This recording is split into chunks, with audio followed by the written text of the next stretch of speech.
Bonjour à tous. D'abord, mes remerciements à l'Université Laval pour l'invitation. C'est ma première fois ici à Québec. Et on est venu ici pour une mission avec deux collègues brésiliens pour essayer de monter un accord de coopération avec l'Université Laval dans le domaine de la gestion de l'eau. Donc on profite, moi je profite maintenant pour présenter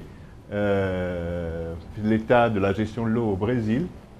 Et il y a un sous-titre, c'est le diagnostic d'une réalité, un mouvement. Je suis à l'Université de Brasilia. François avait précisé, bon, c'est le département de génie civil et environnement, c'est la faculté de technologie. On forme des ingénieurs à l'Université de Brasilia, mais je travaille aussi au sein d'autres labos. Il y a un centre de développement durable à l'Université de Brasilia qui compte la participation d'autres unités académiques de l'Université de Brasilia. Bon, je vais vous présenter d'abord ce diagnostic et après je compte avoir, on pourra avoir quand même quelques minutes de débat et des questions aussi. Le plan de l'exposé, d'abord je vais présenter le contexte brésilien, expliquer les raisons pour lesquelles on a mis en place un modèle, je dirais, assez particulier de gestion de l'eau. La ressource en eau au Brésil, c'est un grand pays comme le vôtre, donc on a des situations assez contrastées pour ce qui est de la ressource. Les bases légales de la politique nationale de l'eau, les bases techniques et administratives de la politique nationale et une évaluation personnelle sur notre modèle, sur nos défis pour ce qui est de la gestion de l'eau. Une copie de cette présentation sera disponible pour vous et aussi vous avez eu mon adresse email. Soyez à l'aise pour me contacter au cas s'il n'y a aucun doute. Le Brésil, c'est une fédération comme vous, comme le Canada. Il y a une diversité géographique et socio-économique assez importante. C'est une république fédérale, mais à trois niveaux. Au niveau la Constitution brésilienne reconnaît trois niveaux d'être fédéré.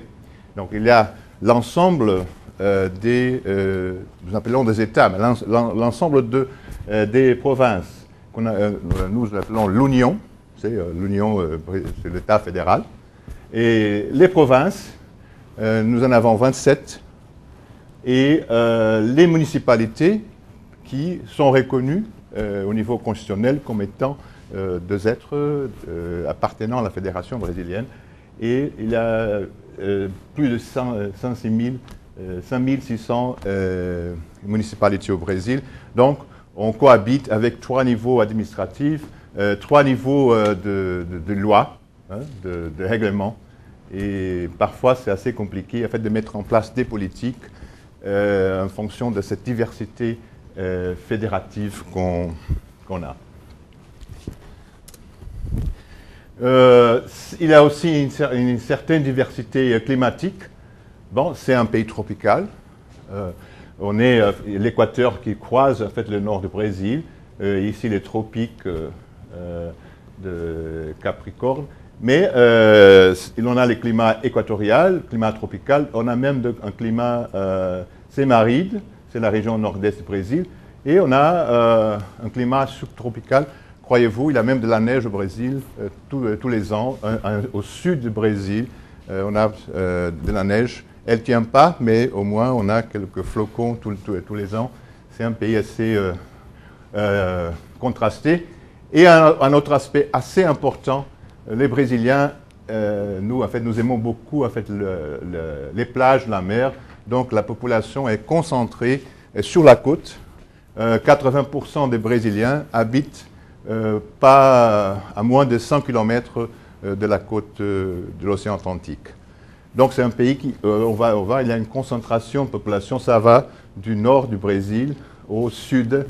Et ce n'est pas par hasard, mais le problème de contamination, de pollution, les problèmes de conflits de l'usage de l'eau sont concentrés évidemment sur la côte en fonction de la concentration des populations et d'activités industrielles au Brésil.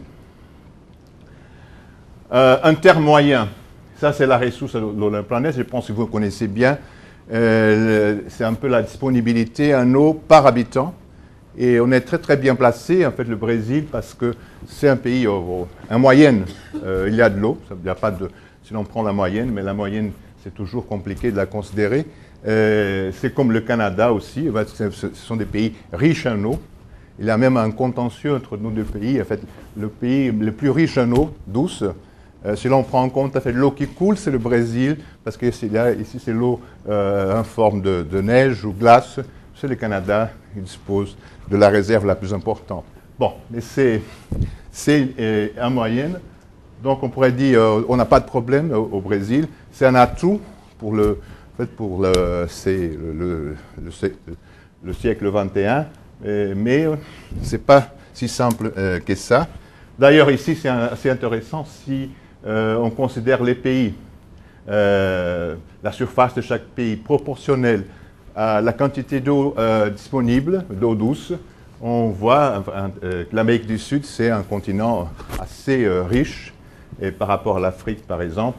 Donc, c'est un atout continental, mais aussi c'est une grande responsabilité à faire la gestion de cette réserve en eau douce pour la planète. Un autre aspect qui est assez particulier dans l'Amérique du Sud, on partage la ressource en eau. On a beaucoup de bassins transfrontaliers. Le cas du Brésil, pratiquement la moitié du territoire brésilien appartient à des bassins transfrontaliers. On partage la ressource et on partage l'eau avec 10 pays. C'est compliqué.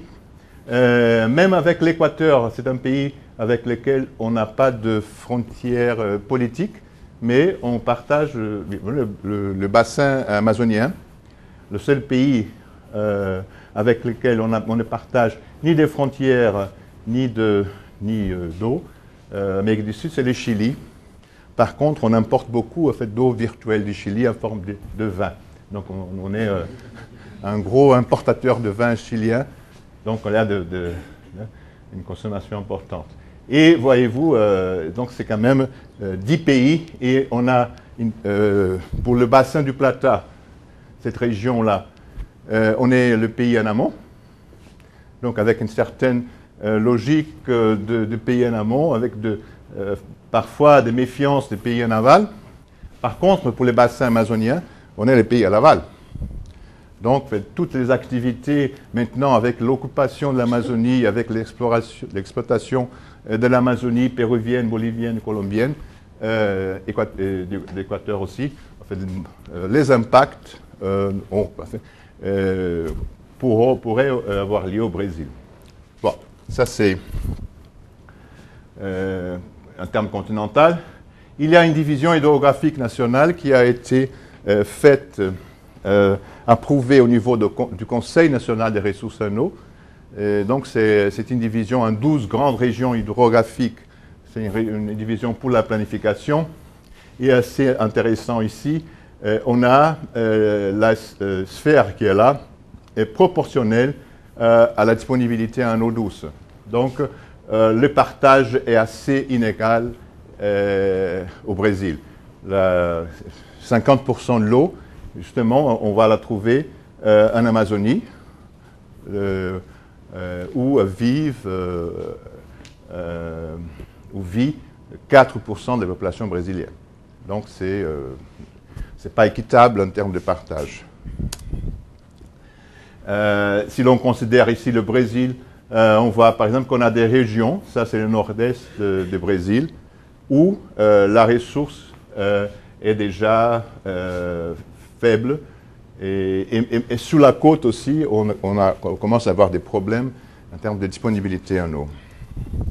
Le même exercice, si on fait chez nous l'eau proportionnelle à la surface de chaque province brésilienne, proportionnelle à la disponibilité en eau douce, on voit quand même que c'est assez inégal la région nord-est, nord, la région centre, dispose beaucoup plus d'eau que les régions côtières du Brésil.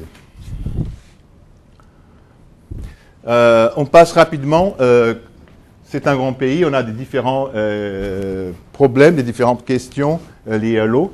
La région nord, en fait, l'Amazonie, c'est une région qui concentre en fait l'eau douce dans le bassin amazonien. En réalité, on a des défis au sens même de la connaissance des écosystèmes. Il y a des recherches pour comprendre mieux en fait le fonctionnement des écosystèmes amazoniens. Et aussi, c'est une région, peut-être vous avez déjà entendu parler en fait de retenue amazonienne. Donc c'est une région d'expansion de l'exploitation hydroélectrique au Brésil. Je vais en parler plus tard. Mais on a ici une rivière qui s'appelle Madeira. C'est une rivière qui se jette dans l'Amazon. Une rivière, un bassin versant avec des contributions de la Bolivie, du Pérou. Et on met en place deux gros ouvrages hydroélectriques sur la rivière Madeira, c'est là. Et aussi, on vient de décider la construction d'une retenue qui s'appelle Belo Monte. C'est aussi sur une rivière qui se jette dans l'Amazon. Donc, il y a une tendance, en termes de production d'énergie, de l'exploitation de fleuves brésiliens. D'ailleurs, le Brésil, comme le Canada, comme d'autres pays, a une participation assez importante de la hydroélectricité dans la production d'énergie électrique. Chez nous, ça atteint 85% de l'énergie électrique, c'est d'origine hydraulique. Et donc, c'est une vocation quand on parle de l'eau, des régions nord. Les régions sud et sud-est du Brésil, les plus riches, mais on cohabite avec des problèmes de dépollution et parfois des problèmes d'accès à la ressource en eau, en termes de quantité aussi, pour cause de la concentration des activités. Et il y a des problèmes. Donc le défi, c'est le défi en fait, de la restauration des cours d'eau, en fait, de la lutte contre la pollution.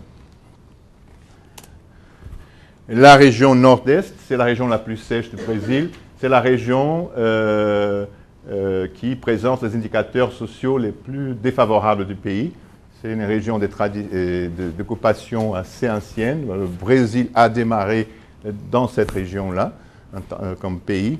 Mais aujourd'hui, c'est la région la plus sèche et la plus pauvre du Brésil. On essaye quand même, il a eu des améliorations, mais le problème ici de la gestion de l'eau est lié à l'accès à la ressource. Donc c'est une région sèche, il n'y a pas assez de pluie, les rivières s'assèchent, donc on fait une gestion des stocks, une gestion de retenue pour la région nord-est. Et peut-être vous avez déjà entendu parler d'un gros projet aussi, c'est un projet de transfert d'eau du bassin de São Francisco, c'est le bassin qui est là. Et on met en place maintenant un transfert d'eau pour la région nord-est et pour en fait, alimenter les retenues qui y existent. Et la région centre-occidentale, c'est en fait la région d'expansion, c'est la nouvelle frontière agricole brésilienne. Le Brésil produit et exporte beaucoup de produits agricoles. Et c'est justement cette région, Brasilia est au centre, Brasilia justement est par là. Et c'est une région qui bénéficie beaucoup en fait, aujourd'hui en fait, du marché international. En fait, c'est une région qui a les taux de croissance économique plus importants au sein du Brésil. C'est une présentation justement pour vous montrer la diversité qu'on trouve chez nous. Ici, c'est un travail qui a été fait dans l'année 2005.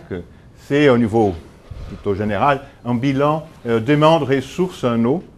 Et Et on a considéré en fait des débits de référence, des débits moyens d'étiage, et on a évalué en fait les prélèvements, en fait les demandes en eau, et on a défini en fait des ratios. Bon, on voit ici quand la demande correspond à moins de 5% des débits des références, c'est une situation assez confortable, mais on a des situations assez critiques quand il y a une demande qui atteint une proportion assez importante par rapport aux débits minimaux de référence. Et ce n'est pas par hasard, regardez en fait la côte, hein, les problèmes se concentrent au niveau de la côte du Brésil. Justement, c'est la région la plus occupée, c'est la région la plus industrialisée, et donc les régions où l'on trouve en fait, des conflits sur l'usage de l'eau. Je vous disais aussi, ici c'est l'importance, il y a quelques transparents en portugais, bon, mais je pense qu'on arrive quand même à le déchiffrer. Et ici c'est en fait la production d'énergie hydroélectrique au Brésil. Et regardez, en fait, l'hydroélectrique, ça fait 77%, mais quand on regarde aussi importation, ça atteint 8,3%. L'importation, c'est l'importation d'énergie hydroélectrique, parce qu'on achète une partie de l'énergie du Paraguay. On a une retenue qui est sur la rivière, un barrage de la rivière Paraná. C'est une usine qui est partagée entre le Brésil et le Paraguay. Mais la production, c'est Itaipu, en fait. Dans le passé, était la plus grosse usine hydroélectrique au monde. Maintenant, il y a 3 gorges en Chine. Elle est devenue la deuxième.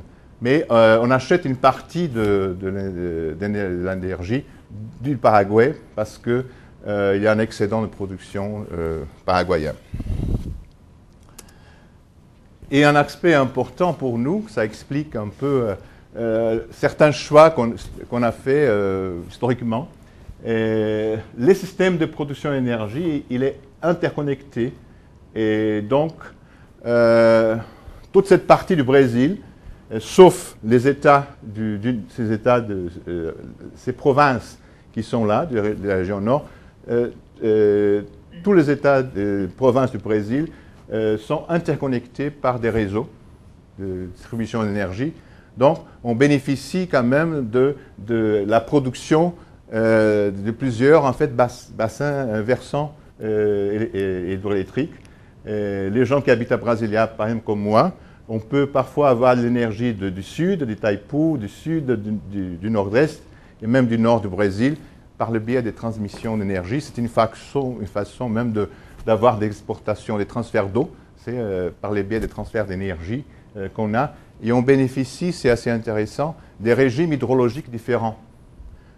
Parfois, bon, au sud du Brésil, les pluies les plus importantes ont lieu en fait en hiver chez nous, c'est en été chez vous. Donc, il y a une production plus importante.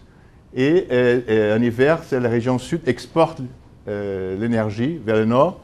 Par contre, d'un autre été, votre hiver, en fait, janvier, février, mars, c'est le contraire.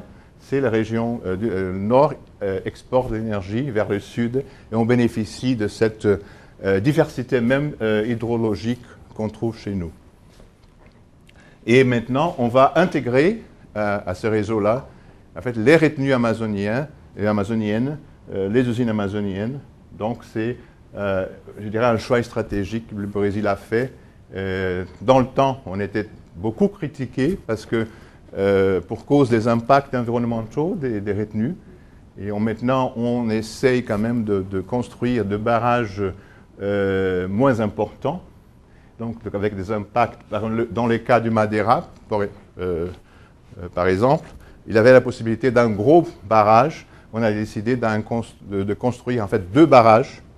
Le coût des ouvrages est devenu plus important. Par contre, les impacts sur l'environnement ont été mitigés.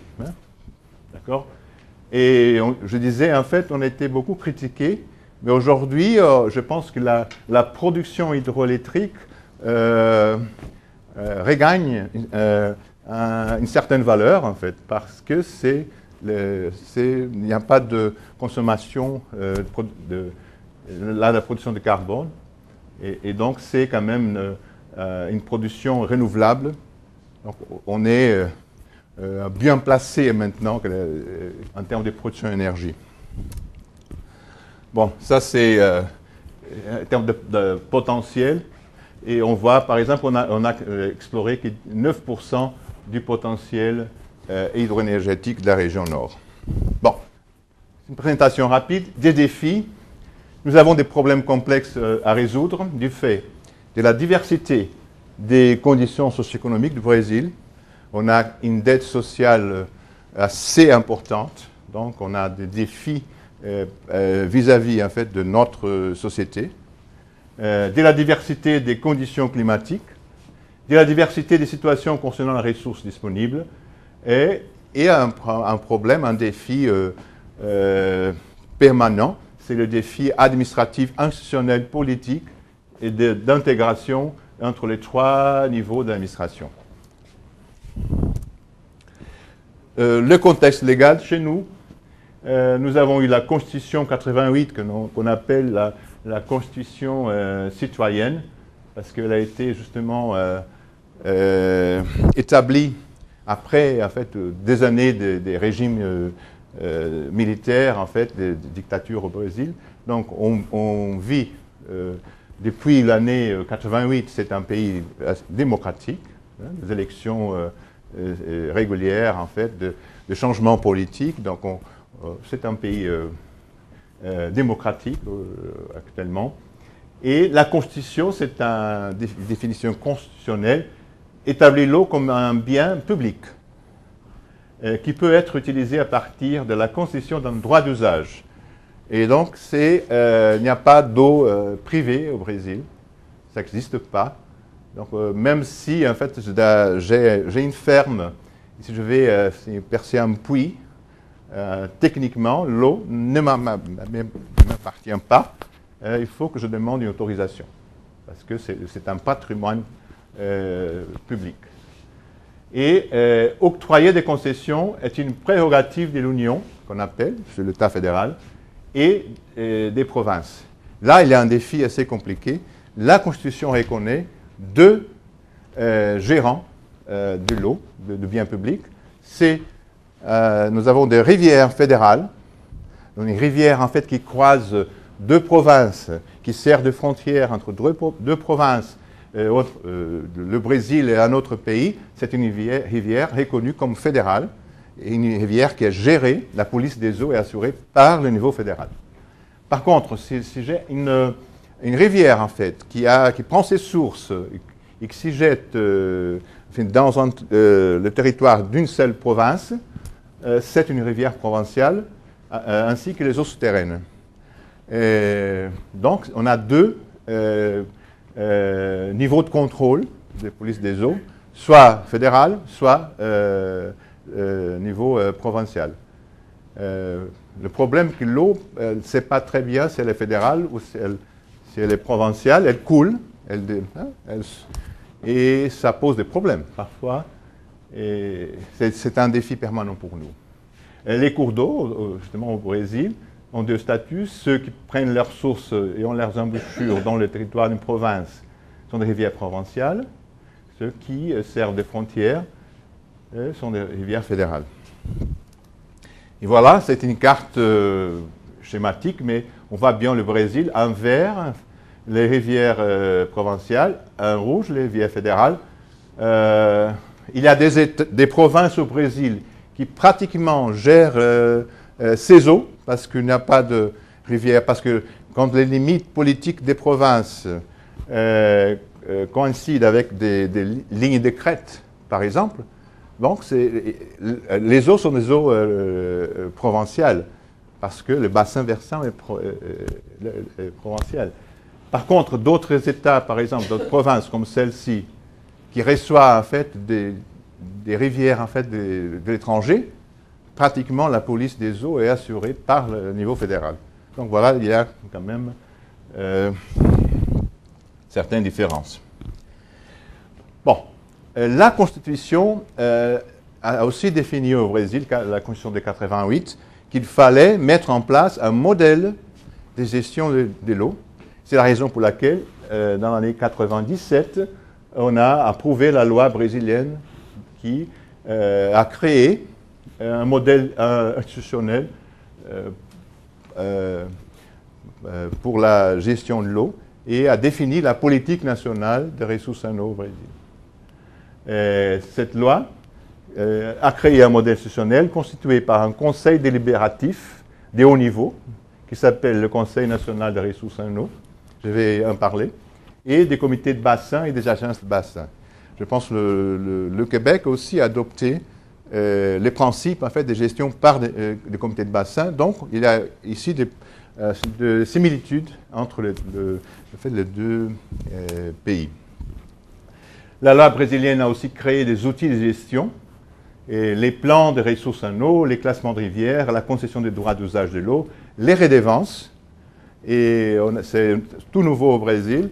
On s'est inspiré largement de l'expérience française parce que, en fait, au Brésil, bon, comme dans beaucoup de pays, on a toujours payé en fait, pour les services de l'eau. Par exemple, l'eau potable, assainissement, mais on ne paye pas la ressource, on paye en fait le service. Maintenant, dans certains cas, on doit payer aussi la ressource.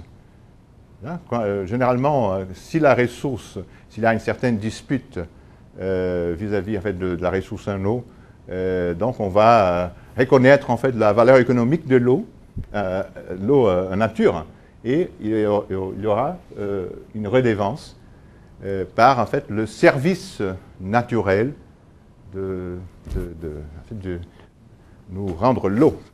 C'est une redevance. Et aussi les services naturels de l'assimilation de la pollution. Donc on paye en fait, par des services, nous, quand on paye, nous, en fait, les usagers, nous allons payer pour des services rendus par la nature. Donc c'est une redevance.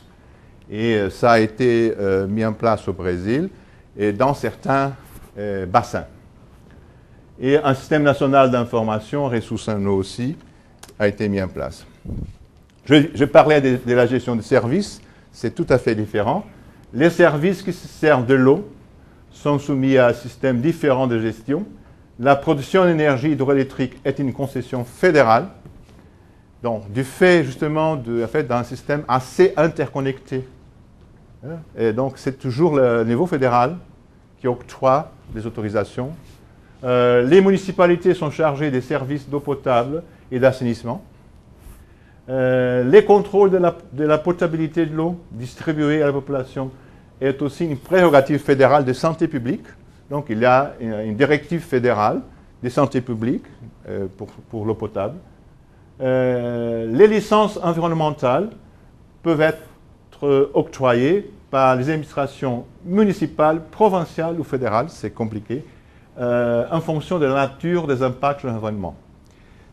Si l'impact est limité au territoire d'une municipalité, c'est la municipalité qui octroie la licence environnementale.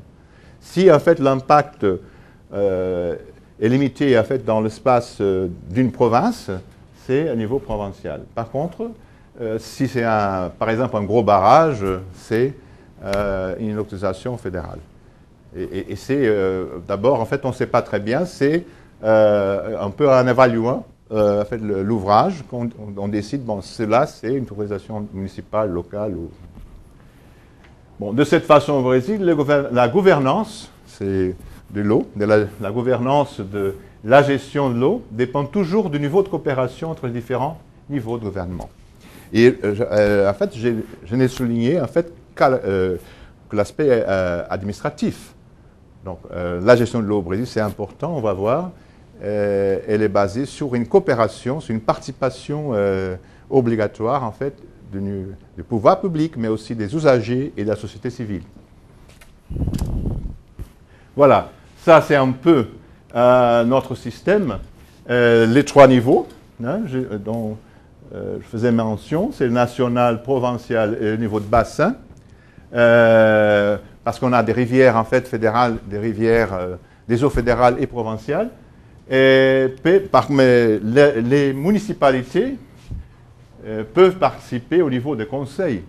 Bon, on a fait une distinction entre élaboration des politiques et mise en place des politiques. On essaie quand même de diviser les rôles. Et un autre aspect important, on fait une distinction entre les politiques d'État et les politiques de gouvernement. Depuis en fait, la Constitution de 88, on a bien saisi en fait, la différence entre des intérêts du gouvernement, ce sont des intérêts de court terme, et des intérêts d'État, ce sont des intérêts de long terme. Donc c'est assez normal qu'on puisse élaborer, qu'on puisse proposer des politiques de gouvernement sur une période de 4 ans, si déjà les élections peuvent avoir, dans un cas de reconduction, bon, sur une période de 8 ans.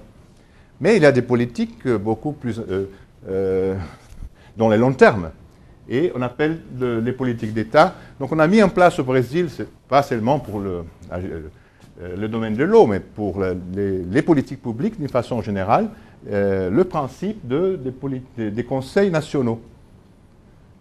Dont les conseils nationaux, il y a la participation de pouvoirs publics fédéraux, mais aussi provinciaux, et des usagers du secteur productif et aussi de la société.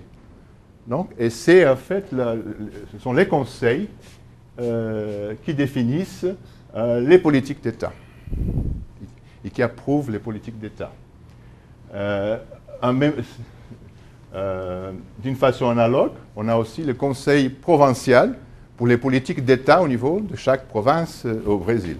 Cette distinction, les politiques de gouvernement sont définies au Brésil dans le domaine de l'eau par le ministère de l'Environnement. Et il y a, pour la mise en place des politiques, chez nous, on a créé une agence fédérale qui s'appelle ANA, c'est l'Agence fédérale de l'eau, qui met en place les politiques de l'eau. Et on a un service analogue au niveau provincial. Au niveau de comité de bassin, on a créé, aussi largement inspiré de l'expérience française, les comités de bassin avec une différence. Et du fait de la diversité des situations au Brésil, en fait, les comités de bassin, ils sont créés au fur et à mesure en fait, d'une certaine demande sociale pour la création des comités de bassin. On n'a pas créé des comités de bassin pour l'Amazonie, parce qu'on n'a pas de problème de partage de la ressource, de pollution. On n'a pas aussi une demande sociale exprimée pour la création de comités de bassin. Donc, on crée les comités de bassin au fur et à mesure en fonction des problèmes de l'eau et en fonction des demandes sociales. Et en France, on a créé d'un seul coup, on a partagé en fait le pays en six grands comités de bassin. Bon, c'est assez différent la France et le Brésil. Bon, on a adopté une autre stratégie par rapport au comité de bassin. Et on a créé aussi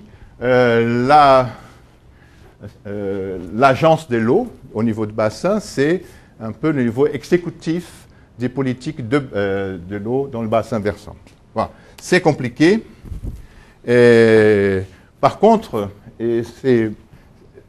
moi je vais seulement présenter ce concept-là, parce qu'on discutait justement hier, en fait, et au Brésil aussi, sur les différents paradigmes de gestion de l'eau par bassin. Et malgré, en fait, l'adoption du même principe de gestion par bassin qu'on trouve au Brésil et au Québec, je vois des différences entre les modèles des gestions. Au Brésil, on a opté les principes de gestion intégrée des ressources en eau. C'est les principes, en fait, c'est pas lié nécessairement à la politique d'aménagement du territoire. Donc, on essaye d'intégrer les deux politiques, mais il y a une différence entre la politique d'aménagement de territoire et la politique de gestion de l'eau. D'accord? Parce que pour nous, c'était assez compliqué d'essayer d'harmoniser, de les rendre, de fondre les deux en une seule politique. Mais je pense qu'ici au Québec, vous avez adopté le principe d'une gestion intégrée eau, aménagement et territoire. Donc, il y a cette différence. Et chez nous, en fait, c'est une question qu'on se pose sur l'évolution possible de notre modèle de gestion. Ça, c'est un schéma. On est ici en orange, à la gestion intégrée des sources en eau. Vous êtes peut-être ici en bleu, la gestion intégrée des bassins versants, avec les ressources naturelles et aussi la gestion du territoire. Bon, ça c'est...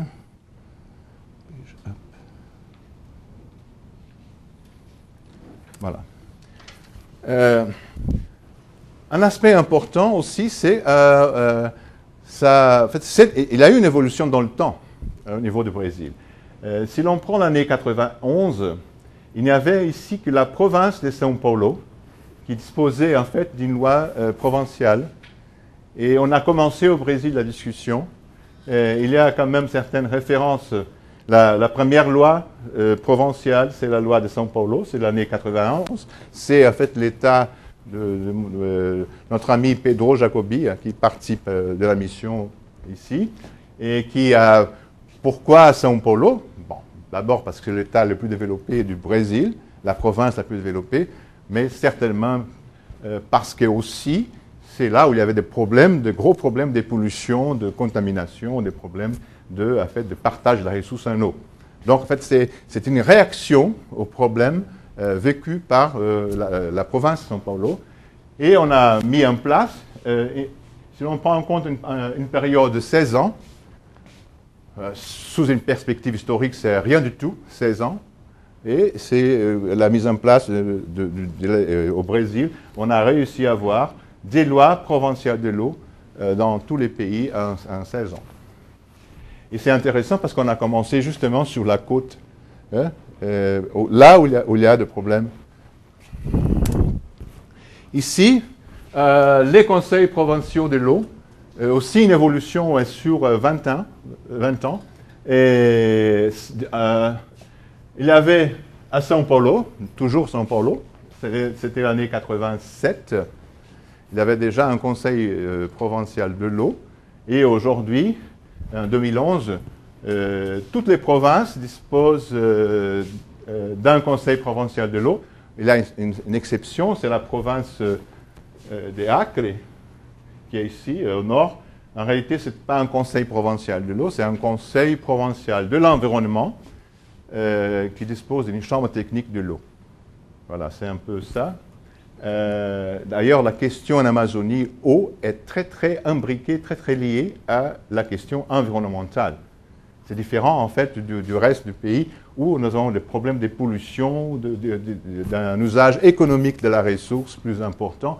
Et donc, c'est assez intéressant parce que, en fait, cette place, cette fonction prépondérante de l'eau, d'accord, elle va un peu définir l'organisation de la gestion dans le territoire d'une province au Brésil. Ici, pour ce qui est de la création des comités de bassin, nous avons maintenant plus de 170 comités de bassin. C'est énorme, c'est assez compliqué, et j'ose dire, c'est ingérable, parce que c'est une façon assez compliquée de gérer la ressource. Mais on a eu aussi une croissance assez importante. Ça a commencé dans le sud, et d'une façon assez progressive, surtout à partir de l'année 97, c'est l'année de la loi nationale, on a eu une croissance assez importante. Et bon, vous pouvez constater, en fait, les comités de bassin sont concentrés sur la côte, sur en fait les États côtiers du Brésil. Justement, c'est pas par hasard, je disais, C'est justement parce que le problème de partage de la ressource, les problèmes de contamination, des pollutions sont concentrés justement sur la côte, sur les provinces de la côte. Et des États humides, des États de climat semi-aride, n'importe. Donc c'est le problème de partage, d'accès à la ressource en eau qui explique la création des comités de bassin. Ces comités, ils ont un rôle assez important parce que ce sont des comités délibératifs. Et ce sont des organismes qu'on appelle des organismes d'État. Ce n'est pas un comité de bassin de niveau fédéral, parce qu'on a 160 au moins, ça bouge, hein, mais 160 des comités provinciaux et on a 8 des comités de bassin fédéraux. Quand il s'agit d'une rivière fédérale, les comités de bassin, il est fédéral. D'une façon un peu diplomatique, on appelle interprovinciaux. Hein, pas fédéral, c'est des comités interprovinciaux, mais c'est la même chose, fédéral et interprovinciaux. Et ils sont créés par un décret du président de la République. Et aussi, en fait, les comités provinciaux sont créés par décret du gouverneur, en fait, de chaque province. Donc, c'est formel, ce sont des structures administratives qu'on appelle d'État. Pourquoi? Parce qu'il y a une participation des pouvoirs publics, des usagers et aussi de la société civile. Et par fonction d'une résolution, d'une directive du Conseil national des ressources en eau, les pouvoirs publics limités à 40%, les usagers les minimums de 40% et la société civile le minimum de 20%. Donc, en fonction des particularités de chaque bassin, la composition est variable, mais respecte ces barèmes, ces plafonds qui sont présentés là. Donc, il n'y a pas de majorité facile. Dans les pouvoirs publics, il n'y a pas de majorité. Donc, en principe, c'est toujours, il faut avoir en fait des négociations, en fait des discussions. Il faut trouver une certaine concertation pour la définition d'une politique pour le bassin versant. Un autre rôle important du comité de bassin, c'est le comité qui définit les taux de redevance, si les redevances sont définies pour le bassin versant. D'accord? On a beaucoup avancé aussi au niveau des outils de planification. Même. Moi, j'ai travaillé un peu en tant que société civile.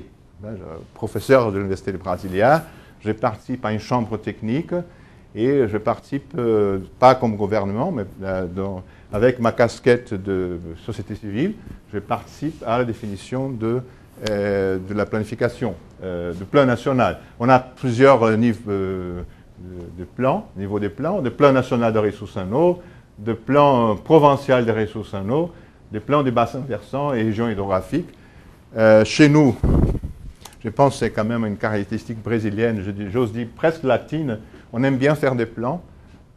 Par contre, on éprouve une certaine difficulté à les mettre en place. Donc, on est très bon, très fort dans la conception. On conçoit des interventions assez pertinentes, mais c'est très, très difficile de mettre en place ces plans. Bon, on essaye, on est toujours en apprentissage des outils.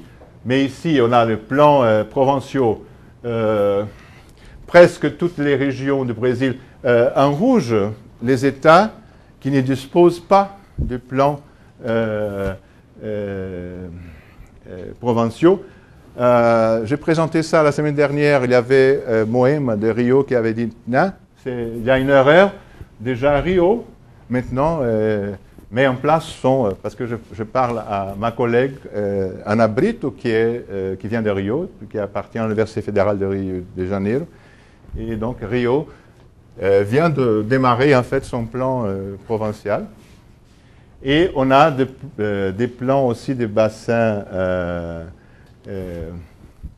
interprovinciaux, quand il s'agit des rivières. Vous voyez quand même, le Brésil est presque couvert 51% du territoire.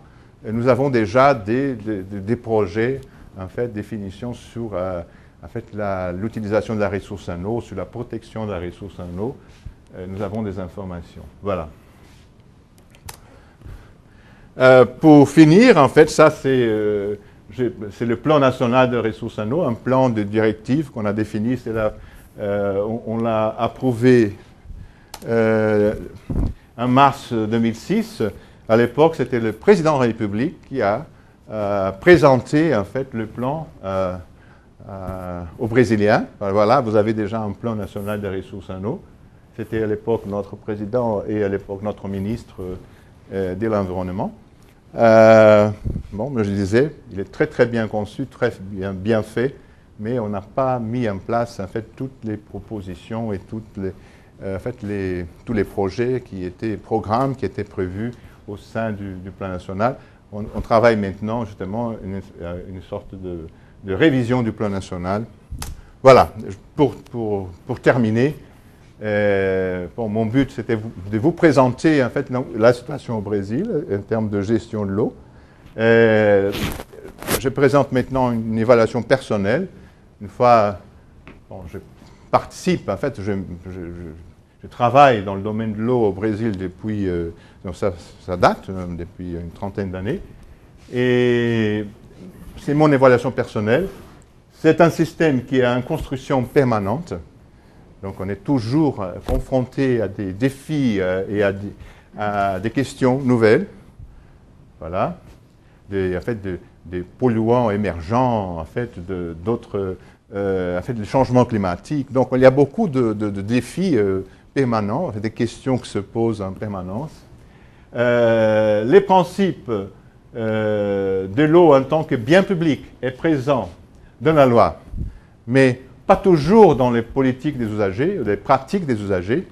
Les fermiers, surtout, en fait, ils sont pas encore convaincus, en fait, que l'eau souterraine appartient à l'État. Ça, c'est, on a, en fait, de changements à faire, en fait, dans la conception. Les principes de la décentralisation est aussi présent dans la loi, mais pas toujours dans les pratiques et pas toujours, en fait, dans les mœurs de l'administration publique.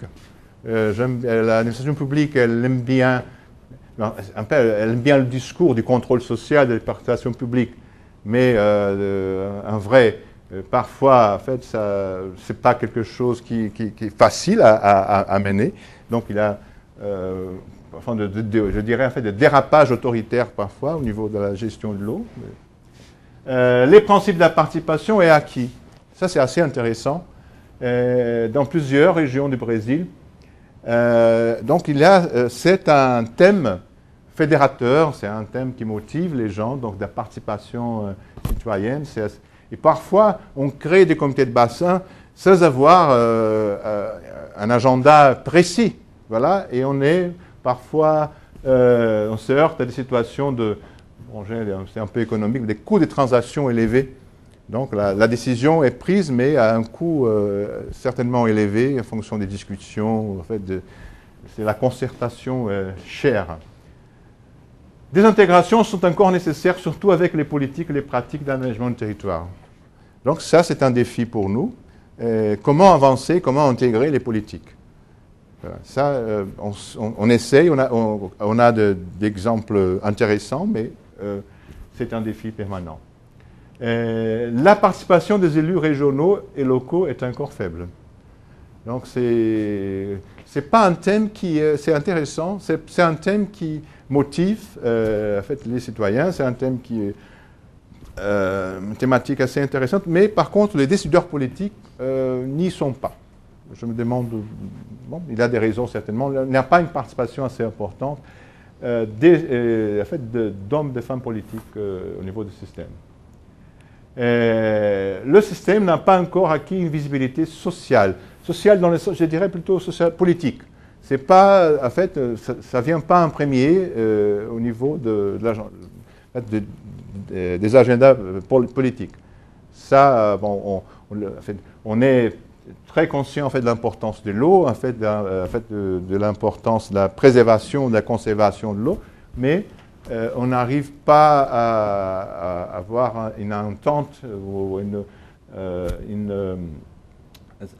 claire priorité, en fait, d'hommes politiques par rapport à la question.